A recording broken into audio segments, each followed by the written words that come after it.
you ever feel a whole lot better after learning about someone who is more messed up than you? There's some fancy German word for it, but I forgot it. I'm talking about a screw-up who makes you feel totally superior. You may feel a little guilty, but hey, what the hell? You might be a total waste of human flesh, but at least there's someone else out there just a little more messed up than you, and that makes you able to get up and face another day. You see, without someone who makes you feel superior, life can get pretty bleak. I guess that's why my good friend Mike started hanging out with this guy who lives in his apartment building. He has a little problem, and it's gotten a bit out of hand. I'll do what I can, Lori, but Gary's a grown man, okay? And if this is what he likes to do, then maybe you should just learn to accept it. No, this is not the man I marry. Look, it's getting out of hand. You don't know what it's like for the kids and I to go out in public with him like this. Actually, I do. And I know it's kind of weird, but you got to understand that folks in Tacoma are used to people flying their freak flag. I mean, you have been to the Puyallup Fair, right?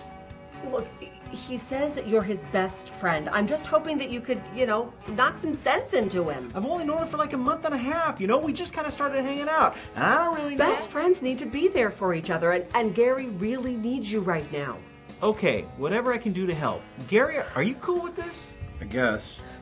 We have a family reunion in like 2 weeks, and I was really hoping that you'd help him get a handle on this before we have to face my father.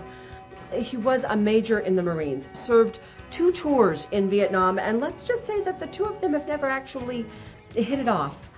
But this mask thing could cause him to have an aneurysm or something. He thinks I'm gay. Gary, what do you say we head out to the engine house and grab a couple beers? I'll have him back in like a couple hours, okay? Oh, take your time. Our son's dead mother from his Cub Scout troop is coming over, and it might be better if Gary wasn't around. Right. Well, I'm no Dr. Phil, but I'd say your new buddy Gary's pretty twisted. Tell me about it. This is just another reason why I need to trim my list of close personal friends. This is way too time-consuming. I mean, the dude's wife expects me to help cure him. My job is to confiscate the mask. If you're going to help him get over this, I think you need to walk in his shoes to understand exactly why he needs to do this. Maybe talk to someone he works with. Okay, but I gotta tell you that when we go to a place like Pizza Hut or Home Depot, everybody just stares at him like he's a freak or something. Well, outside of Capitol Hill in Seattle, what do you expect? If you want to be a good friend to this guy, you're going to have to suck it up and deal with it. Easy for you to say. Don't you remember that girlfriend you had that one time? She had that tattoo that gave you the creeps? Oh, okay. A tattoo of Nick Lachey's face on her butt. That would freak anybody out. I mean, every time you have to watch that walk into the bathroom. Ew, I don't want to think about it. I like Nick Lachey.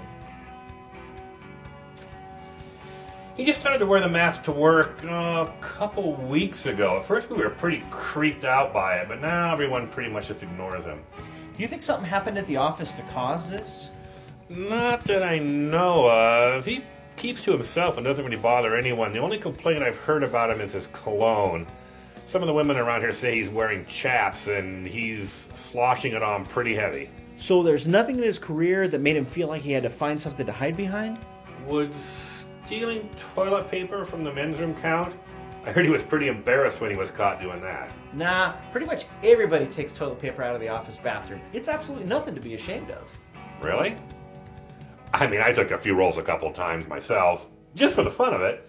This is off the record, right? Absolutely. I gotta go. Hey, you think anybody would mind if I took like some pens and some paper clips and maybe a couple reams of paper? Because I'm out of this stuff at home. Knock yourself out.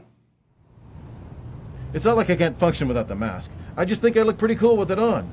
When I take it off, I feel pretty ordinary. A faceless nobody who's invisible. Like you. No offense. None taken. So basically, how's this affected the sex life? About the same. We have separate bedrooms. Sleep apnea, Okay, Gary, you gotta understand that your wife is gonna kick your ass in Washington State Divorce Court. This is a community property state, dude. And as your best friend, I'm asking you to take the mask off. Best friend? I've only known you for like a month. A month and a half! Your wife told me basically I'm all you have right now for male companionship. What? I have like 357 friends on MySpace, and most of those are guys. Just take off the freaking mask, Gary. Okay, I'll take it off. Just chill. Hey, you made the right decision. I know. It was time. Anyway, I just ordered a new mask on the internet. This one has purple lightning bolts. I'm so pumped for it to come. Hey, do you mind if I try this on, like maybe just for a second? Go ahead, give it a test drive. Oh, this is so cool. Do I look like a superhero or what? Not really. You look kind of dorky. Why don't you keep the mask? Hey, I better get going. The wife's probably got dinner ready. I'll see you later. Thanks a lot. Totally cool. Thanks, man.